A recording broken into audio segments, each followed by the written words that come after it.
Hi, and welcome back to the channel, guys. We are continuing Avatar: The Last Airbender. This is Book 1, Chapter 11, and it is titled The Great Divide. And I think I heard something, or we read something about this being one of the only filler episodes that we're getting. Yeah, hopefully it's still a fun one, because we've definitely been enjoying each and every episode of Avatar so far. And it's just getting better and better. Do you have anything you want to dive into before we jump into this episode? Nope. Fair enough. And here we go. Aren't you forgetting the tarp? Right, got it. Sokka, you're supposed to put the tarp on top of the tent. Ordinarily, you'd be right. But seeing how it's the dry season, you're not. But what if it does rain? What if it doesn't? Then I would have put the tarp up for nothing. You're infuriating. Fine by me, if you're not gonna do your job. Okay, I get the grub if you guys get the... Hey, where's the campfire? Why don't you ask Miss Know-It-All? Why don't you just switch jobs? Sounds good. Whatever. You see that? Settling feuds and making peace. Oh, they're having issues as well. There we go. Share. Come on, Momo, that's fair. Appa's got 5 stomachs. No, it's like me. The Great Divide. Wow. I could just stare at it forever. Okay, I've seen enough. You not be fascinated, Sokka? Hey, if you're looking for the canyon guide, I was here first. Ooh, canyon guide. Sounds informative. What the? He came out of nowhere. That's the Zhang tribe, a bunch of low-life thieves. And there's the guide. Sorry about the wait, youngsters. Who's ready to cross this here canyon? One of them, I think. I was here first. Maybe you Zhangs wouldn't have so many sick people if you weren't such slobs. If you Gan-Jins weren't so clean, maybe you wouldn't live to be so old. I could smell your Well, stink a mile ready to away. put your peacemaking skills to the test? Huh. All right, here's the deal. You're all going down together, and Appa here will fly your sick and elderly across.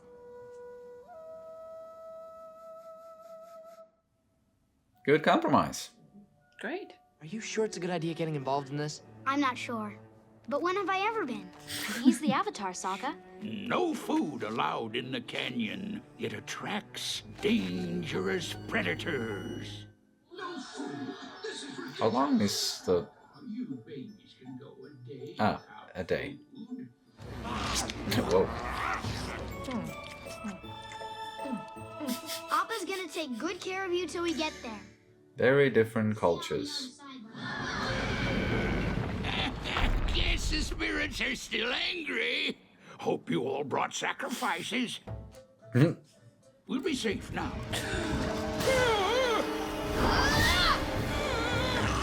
Oh, come on, what?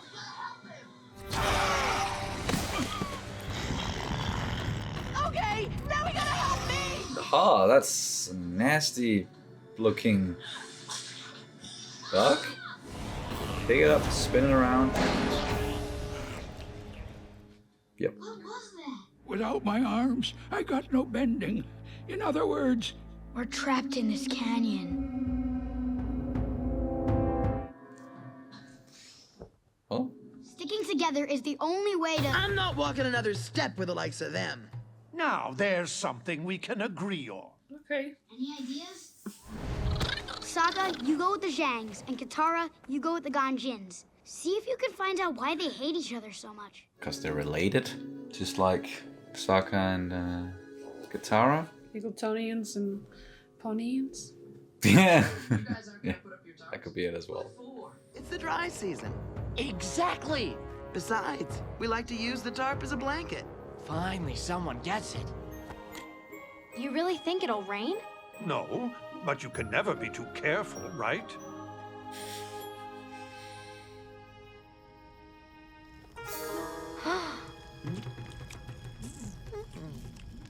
You care for some bread, Katara? Why should my people go hungry when the sneaky Zhangs are stuffing their faces? I guess it's okay if everyone's doing it. No! No. Jinwei was attacked by one of the Zhang. A vermin named Wei Jin who looked at the orb with envy. You can never trust a Zhang. They probably assumed we brought food in and decided to bring food in themselves. That's why we brought food. Wei Jin tried to tend to the man's wounds, but Jin Wei insisted the orb was more important and asked him to take it back to his tribe. Instead of thanking him for his kind and selfless deed, they sentenced him to 20 long years in prison. Yeesh. That animation style.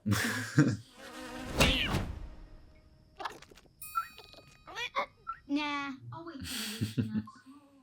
These people cooperate long enough to get out of the canyon? The Zhangs really wronged the Gan-Jins. Wei Jin didn't steal the orb. He was returning it to their village gate and was wrongfully punished by the Gan-Jin. Not punished enough, if you ask me. Okay, I get it. Together at the base of the canyon wall. You guys had one job. Yeah. Harsh words won't solve problems. Action will. Perhaps the Avatar is right. Harsh words will never solve our problems. Action will. Oh, come on. Yeah.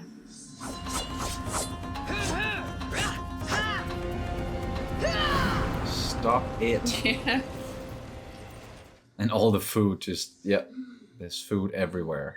You guys put our lives in danger because you couldn't go without a snack for a day? You are all awful! Is that egg custard in that tart? Oh, come on. I don't care about this stupid feud. I just want us to get out of here alive. Me too. I only took their side because they fed me. Everybody, watch me do what I do! Give them the food. Ah!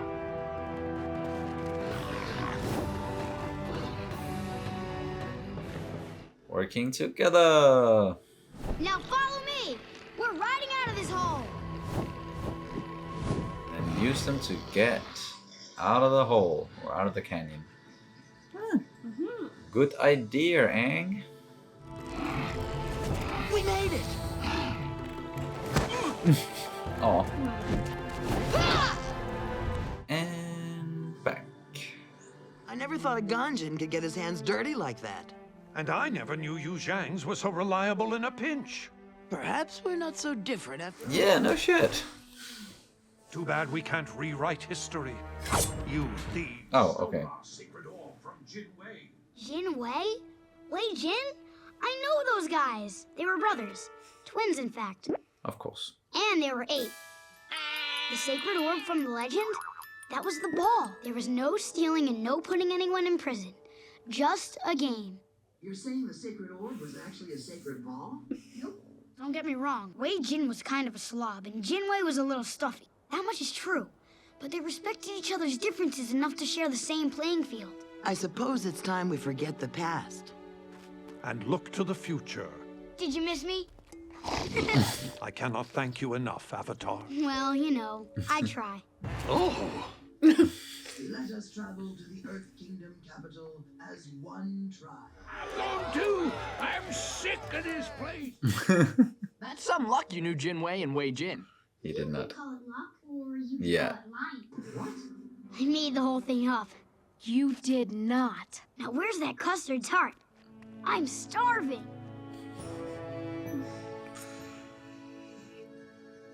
Fair enough. It did sound made up. Alrighty, that was The Great Divide, chapter 11. And it's not like, I think this is like more of a filler than some of the other stuff that we've gotten. It's the, you know, they're just continuing the world building, I would say. You know, in this one, Zuko didn't come in at a point and like, because he's pursuing them. Like, we didn't really get any Fire Nation stuff, so maybe that's why people think of this more as a filler. But we have seen other episodes without Zuko, so I don't understand if that's like the that's what the main factor that's deciding whether it's a filler or not.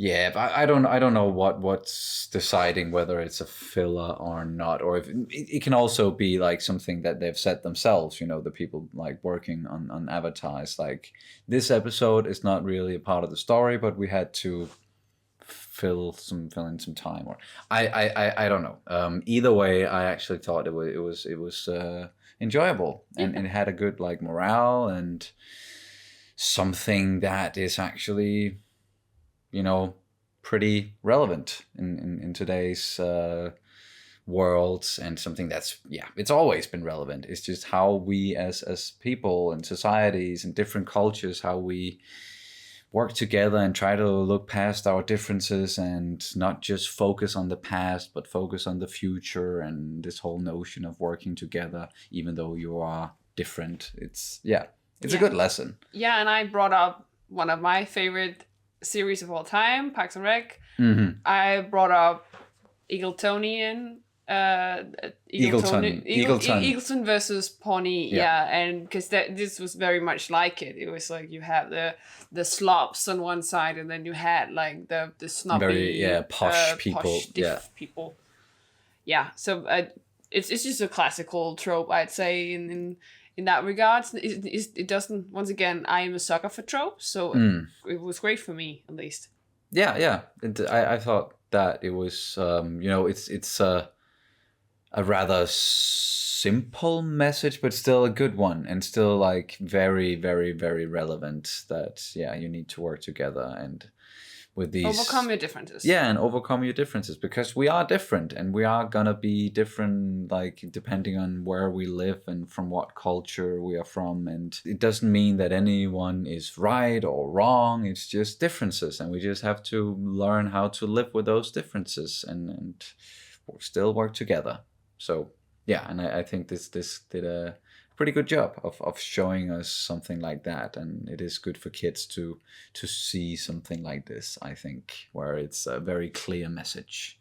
And even like Aang like lying to them in the end, that was kind of a dirty trick there, just to unite them, but it still did it. Like, it still helped a lot, and just made them stop focusing so much on, okay, the past is maybe not really exactly how we remember it and what we've been told, and it's not really what's important. And that's what they I think that's the conclusion they reached. It's not important what happened in the past and past transgressions as much as what's going to happen in the future. I made a comment at some point about, are they related or something? Because that was kind of like the thing with Katara and Sokka. Like, they are, of course, siblings and arguing a lot. And even in this fake story that Aang came up with, they were brothers. Twins instead of just two different people. And they did have very similar names, so I think there maybe could be some truth to that they were maybe related in some way, and these two cultures stem from the same, like, they originate from the same. I don't know, but either way, entertaining episode and a good lesson. Yes. Is there anything you want to add to it? Nope. Alrighty. Well, then that's just going to do it for this reaction and review of Avatar: The Last Airbender, Book 1, Chapter 11, The Great Divide. Thank you guys so much for watching, as always, and we will see you very soon. Bye! Bye!